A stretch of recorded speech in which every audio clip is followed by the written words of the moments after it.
Hello everyone, Suzanne Knapp and Nicole here from Police Science Doctor with your weekly dose of police science snippets. This is number 236, which should have gone out last week. There was an issue. I recorded the broadcast and I set it up to be streamed. I like to do it consistently, so it's around 2 o'clock in UK on a Tuesday. However, I think I deleted the video before it went out. So I'm going to record it today, so you've got it. It's consistent. So, Police Science Snippets number 236. First one is why police innovation fails.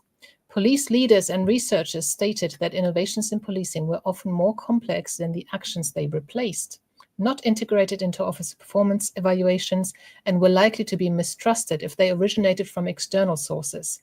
Officers were unlikely to understand an innovation's comparative value and likely to seek their own preferred outcomes regardless. So if you want to bring an innovation, if you can have it internally, that would be great. I always wanted to have the role of an investigative psychologist within the police force, and I do feel that every police force should have an investigative psychologist, and one of their roles could be to implement these changes, to do research, to do evaluations, and bring these changes in and oversee them. That would be somebody internally, so hopefully that would be met with less distrust. But obviously, communication is also important. Explain to the officers why it's better and really get them on board, hearts and minds. And we saw that recently with the last SEBP Hotspots Policing webinar, easier said than done, number 5. We had 2 panel experts, Colin Johnson and Simon Rose, and they were both saying it's really important to get the police officers on board so they understand why they're being asked what they want, what they're supposed to be doing, why they're being asked to do what they're supposed to be doing, and then you'll get much, much better results. The second snippet for this week is neuropsychological consequences of arrest. This study found that getting arrested and incarcerated are related to reductions in neuropsychological functioning in early adulthood for both males and females. When the analyses were confined only to those participants who had been arrested, being incarcerated had inconsistent effects on neuropsychological functioning for males and females.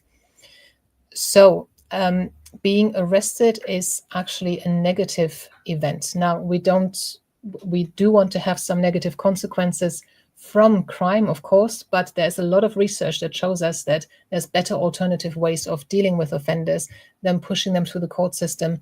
Even the arrest itself has negative consequences. So we've seen that getting people through the court system actually makes them more likely to offend if they were eligible to an alternative way of being dealt with. And if we had offered them that, they would be less likely to offend. And this is especially so for youngsters.